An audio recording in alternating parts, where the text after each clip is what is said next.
Most people view the loner with pity or suspicion. They see someone who cannot connect, who has failed at the basic human task of belonging. But Fyodor Dostoyevsky understood something the crowd never could. Within the silence of solitude lies a terrifying and magnificent power that the world tries to suppress. You have felt this yourself. The way people look at you when you prefer your own company.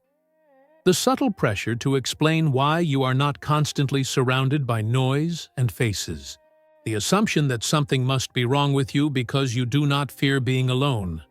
Dostoevsky spent years in Siberian prison camps, in forced isolation that would break most minds. Yet he emerged with a vision of human psychology so profound that we are still trying to understand it today. He discovered that the loner is not running from the world. The loner is running toward something the world cannot offer. What society calls loneliness, Dostoevsky called clarity. What they call isolation, he called freedom. And what they fear in you is not your weakness. It is your refusal to need them. The psychology of withdrawal is not what most people think. Society tells us that humans are social animals who must constantly surround themselves with others to be healthy. But Dostoevsky recognized this as a comfortable lie we tell ourselves to avoid a deeper truth. Some minds are built differently. Some consciousnesses operate at frequencies that crowd noise drowns out. When you withdraw from social chaos, you are not being weak. You are being strategic. You are protecting something precious that gets damaged in the constant performance of normal social life. Dostoevsky saw this clearly in his own tormented psyche.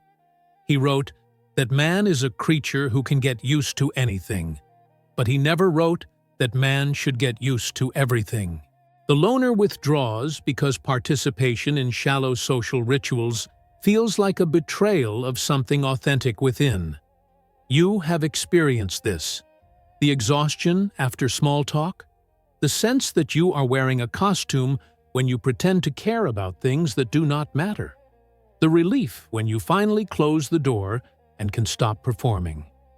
This is not social anxiety. This is consciousness recognizing its own depth and refusing to drown it in distraction. Dostoevsky introduced the world to the underground man in his revolutionary work notes from Underground. This character was not a villain or a hero. He was something more disturbing. He was a man who had thought too much and felt too deeply to function in normal society. He lived beneath the floorboards of civilization, watching from below, understanding patterns that those who participate cannot see. The underground man says something shocking. He declares that consciousness is a disease, not because awareness itself is wrong, but because once you truly see how society functions, once you understand the mechanisms of human behavior, you can never unsee it. You become separate. You become the observer rather than the participant. This is the secret burden of the loner. You have not failed at connection. You have succeeded at perception. And perception separates you from those who move through life asleep. The underground man lives in voluntary isolation not because he hates people, but because he sees them too clearly. He understands their motivations, their self-deceptions, their comfortable illusions. And this understanding makes genuine connection nearly impossible. How do you connect with someone when you can see all the machinery behind their words? Dostoevsky was not celebrating this condition. He was diagnosing it. He was showing us that intelligence and sensitivity come with a price. The price is exile from the comfortable collective dream. Solitude functions as a mirror that most people spend their entire lives avoiding. When you are alone, truly alone, there is no one to perform for, no one to impress, no identity to maintain. You are forced to confront the raw, unedited version of yourself that exists beneath all your social masks. Dostoevsky understood that this confrontation is terrifying. In Crime and Punishment, he showed us what happens when a man is left alone with his own mind after committing an act that violates his deepest values. Raskolnikov does not fear the police. He fears the mirror of his own consciousness. He fears what he sees when there are no distractions left. The loner lives in this mirror every day, not because of crime, but because of choice. You have chosen to face what others run from. You sit with your thoughts instead of drowning them in constant noise and activity. You allow uncomfortable truths to surface instead of burying them under social obligation. This is why society fears you, not because you are broken, but because you remind them of what they are avoiding. Your comfort with solitude suggests that the thing they run from might not be so terrible after all. And if solitude is survivable, even valuable, then what does that say about the lives they have built to avoid it?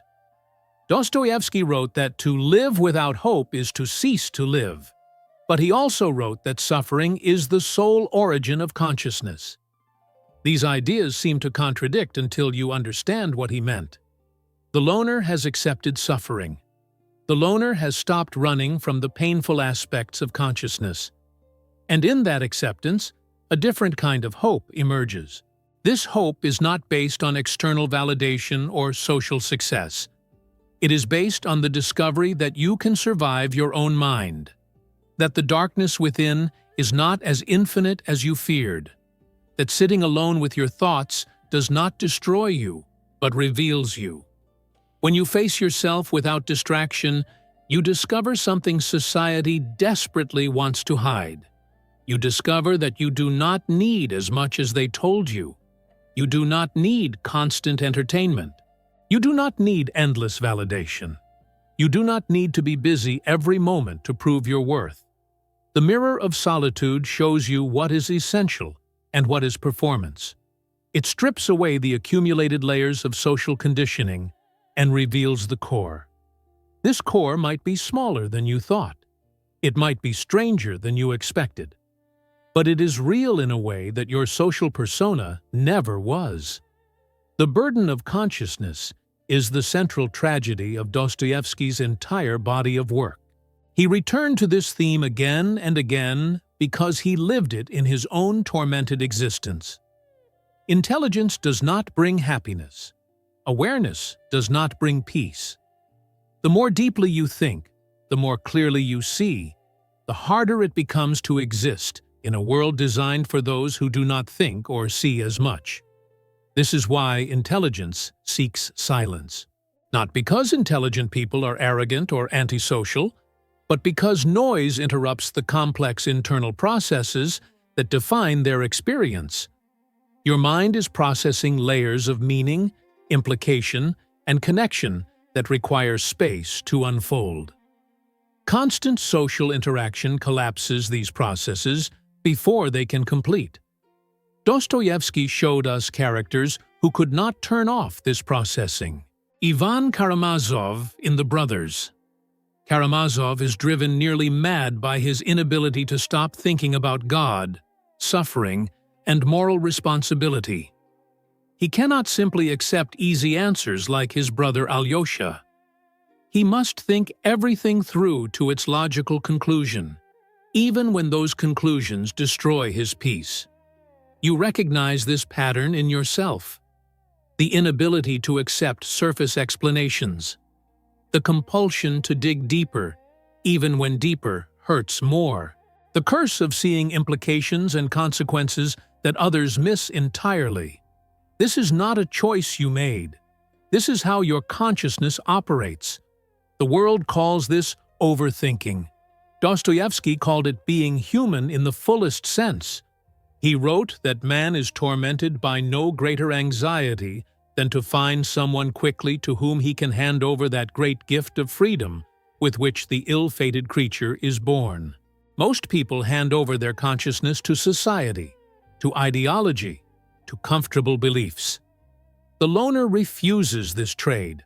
Suffering and redemption form the alchemical process of isolation in Dostoevsky's worldview. He did not believe that suffering was pointless, or that isolation was merely painful. He believed that voluntary suffering, consciously accepted and deeply felt, transforms the soul in ways that comfort never could. In The House of the Dead, his fictionalized account of prison camp life, Dostoevsky described men who were broken by isolation and men who were forged by it. The difference was not in the external conditions, but in the internal response. Those who resisted the suffering and fought against reality were destroyed. Those who accepted it and looked for meaning within it found something unexpected. They found that suffering burns away everything false, every comfortable illusion, every social pretension, every borrowed belief. What remains after this burning is small but genuine. It is the indestructible core of self that cannot be taken away by any external circumstance. The loner undergoes this alchemical process voluntarily. You choose solitude, knowing it will be difficult. You accept the discomfort of facing yourself because you have decided that truth matters more than comfort. This is not masochism. This is a kind of spiritual courage that Dostoevsky spent his entire life trying to articulate. He wrote that the soul is healed by being with children.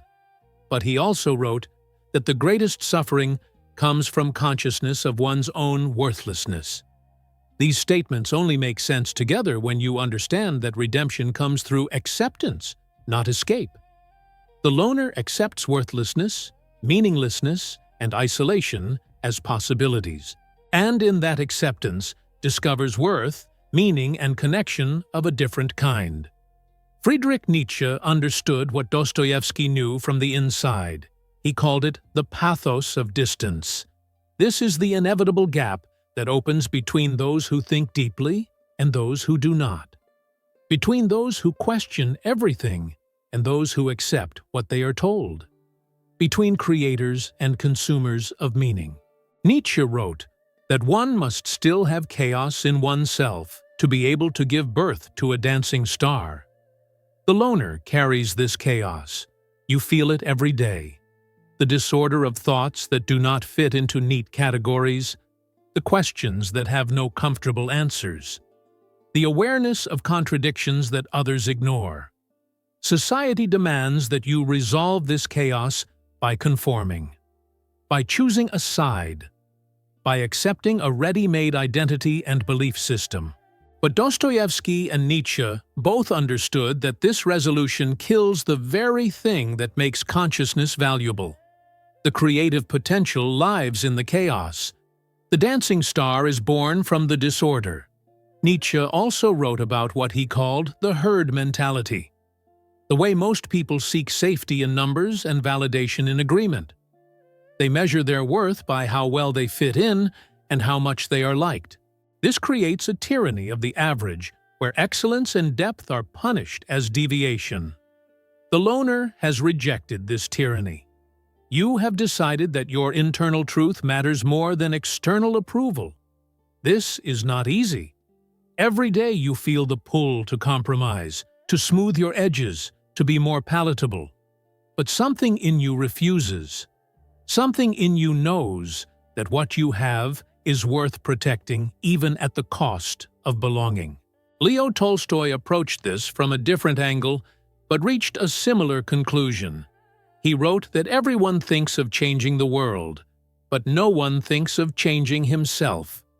The loner has inverted this equation. You have given up trying to change a world that does not want to change and focused instead on the only consciousness you can actually transform, your own. This is not selfishness. This is wisdom. You cannot save others from their own choices. You cannot force awareness on those who prefer sleep. But you can do the difficult work of understanding yourself, of facing your own darkness, of building something genuine in the space that solitude provides. From loneliness to solitude is a transformation of interpretation, not circumstance. The external situation might look identical. You are still alone. You still spend significant time in your own company. But the internal experience has shifted completely. Loneliness is the feeling that something is missing, that you are incomplete without others, that your isolation is a problem to be solved. Solitude is the recognition that you are complete, that time alone is not empty but full, that isolation is not a problem but a gift. Dostoevsky made this journey himself. In his letters from Siberia, his tone shifts over the years. Early on, there is desperation and pain. Later, there is acceptance and even gratitude. He wrote that only through suffering can we find ourselves. The prison camp stripped away everything external and forced him to discover what remained when all distractions were removed. You are making this same journey. Every time you choose your own company over hollow socializing, you are choosing solitude over loneliness. Every time you sit with difficult thoughts instead of numbing them, you are transforming pain into power. Every time you trust your own judgment over the crowd's opinion, you are claiming your sovereignty. This transformation does not happen overnight. It requires patience and faith. Faith not in some external salvation, but in the process itself. Faith that consciousness, however painful, is worth preserving. Faith that depth, however isolating, is better than shallow connection. The secret strength of the hidden life is not what most people imagine. It is not about superiority or enlightenment or special knowledge that others lack. It is something simpler and more profound. It is the strength of knowing yourself when the world falls apart.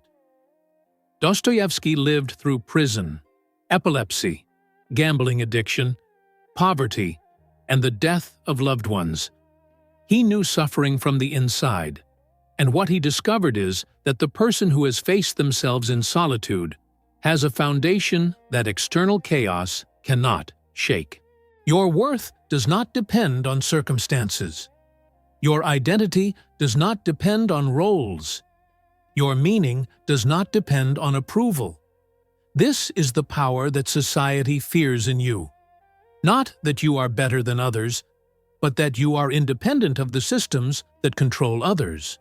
You cannot be manipulated by the threat of exclusion because you have already accepted exclusion. You cannot be controlled by the promise of belonging because you have found something deeper in solitude. The world will continue to misunderstand you. They will continue to pity your aloneness and suspect your motives. Let them. Their misunderstanding is not your problem to solve. Your task is not to justify your choices, but to live them fully. Dostoevsky wrote that beauty will save the world. This seems strange coming from a man who wrote so much about suffering and darkness. But he understood that beauty is what remains when everything false has been burned away. It is the truth that persists when all illusions collapse. It is what you discover in solitude when you finally stop running. You have this beauty within you, not the beauty of perfection or performance, but the beauty of authenticity, the beauty of a consciousness that has faced itself and survived, the beauty of a soul that chose truth over comfort. Your loneliness is not a life sentence. It is a crucible. Use it. Let it refine you. Let it burn away everything that is not essential. On the other side of this burning, you will find something the crowd never discovers. You will find yourself. The call is simple. Stop apologizing for your solitude. Stop explaining your need for silence. Stop trying to prove that you are not broken. You are not broken. You are awake in a sleeping world, and that will always feel lonely until you reframe loneliness as clarity. Dostoevsky spent his final years writing about redemption and transformation. He believed that suffering was not the end of the story, but the middle. That consciousness, however painful, was the price of becoming fully human. That the underground existence of the loner was not a prison, but a preparation. A preparation for what? For the moment when you stop seeking validation from those who cannot understand you and start building meaning from the raw materials of your own consciousness. For the moment when you transform from someone who is alone because they failed at connection to someone who is alone because they succeeded at something deeper. Keep your secrets. Guard your solitude. Protect the silence that allows you to hear yourself think. The world does not need another person who has sacrificed their depth for shallow belonging. The world needs what only you can build in the hidden spaces where no one else can follow. And remember what Dostoevsky discovered in his darkest hours, that the man who has nothing left but himself has everything he needs. That consciousness, though painful, is the only real treasure. That being alive to your own experience, however isolated, is better than being numb in a crowd. If this exploration of solitude and consciousness resonated with something in your own hidden life, let me know in the comments. Share your experience not to seek approval, but to remind yourself and others that this path exists. And subscribe to continue this journey into the depths of human psychology that most channels are afraid to explore. Understanding why you are alone is the first step to discovering why you are strong.